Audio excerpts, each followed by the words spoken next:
So this is just the tip of the iceberg. It's going to get more restrictive. There's going to be more power brought to bear going forward if we don't stand up now and fight back. I just think people are so sick of constantly being bossed around, restricted, mandated, all these different things. We've had enough of it, and we want people to be able to make their own decisions. And so it is important to stand up for people's individual ability to make decisions for themselves. What is good, Osiris? Here, stuck in the middle. This is big news. Biden's federal vaccine mandate has finally been issued, and it will deploy a national policing force to ensure compliance. We are now at a turning point. We are on the hill. I did a video, said there is no mandate. There still isn't a mandate. But now we're talking about, okay, the date changed. Some of the rules are out there. I think all the rules are out there. I haven't seen it all yet. This is the point. This is the point of all seriousness. If you wanted to know how serious things are, this is the point. This is it.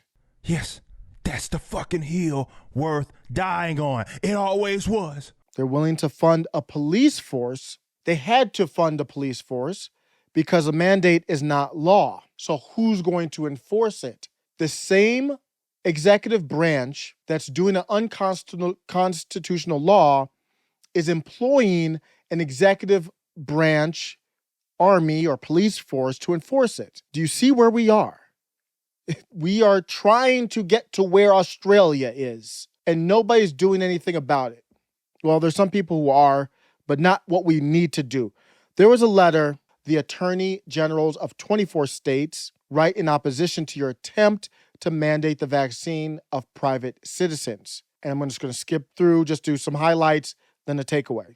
They talk about how it will strain an already too tight labor market. They're just making points. To me, that's not really relevant to something that's unconstitutional, but I appreciate it. Lay out all the different points here. It doesn't make sense. Why is it being postponed? It's being postponed to after the holiday because many businesses said, we basically, they're saying, we want the cover of you doing it, but let's wait till after the holidays. The government edict does not increase confidence in this whole process. The policy fails to account for differences between employees that are in all different situations.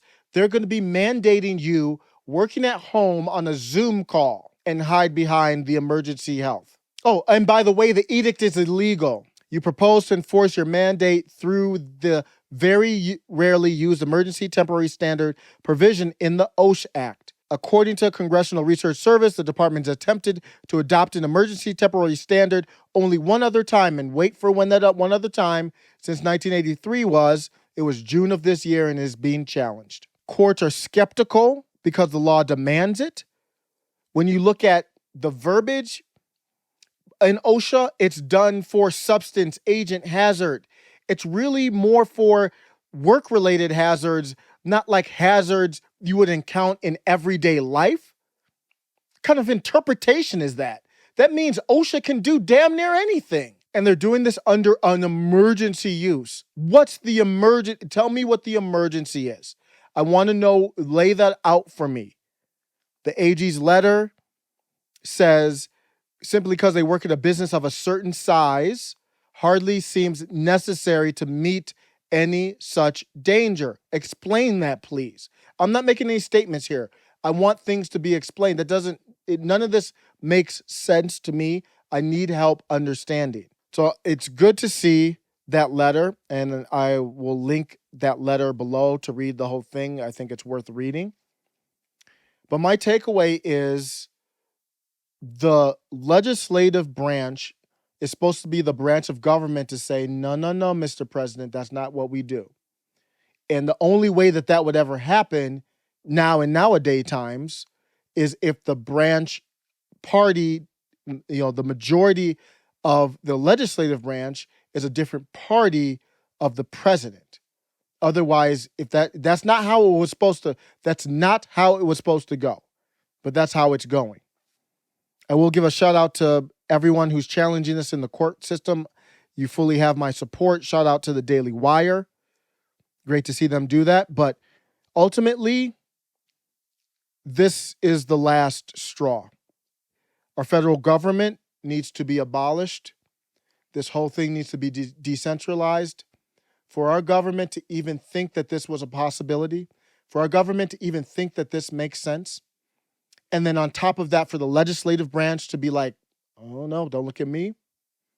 The whole thing needs to be decentralized, weakened power, and phased out. We've had a good run over a couple centuries. The way that a government works, it's no different than a private entity. The government is just another corporation. The function of a corporation is self-preservation and expansion. So we might need, I think it's healthy, we might need a little refresh every couple hundred years. Because over that time of a couple hundred years, the government digs deeper into self-preservation and digs deeper into expansion.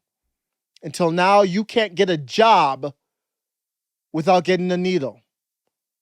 I think we've gotten to the point where it's like, let's reevaluate this relationship. If a 5-year-old has to show a passport to go into Wendy's, we need to reevaluate our relationship. And that one goes to the state level, but I think we got to start with the federal, breaking it down peacefully, of course. Get rid of it. All of you in DC, bye. Bye. Enough. That's what should happen. It's not going to, I know.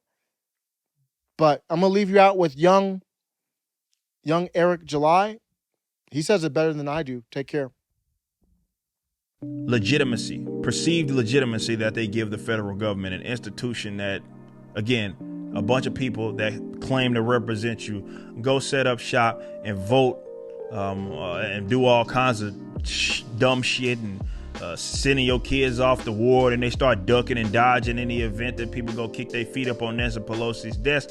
They do the stuff like that. That's the criminal class of people and some of the scum of the fucking earth in combination with the president of the United States. This institution doesn't have to exist. You've just been conditioned, in the fact that it has to. Why is that Washington, D.C. ruling over Texas, Florida, Tennessee? I have no fucking idea.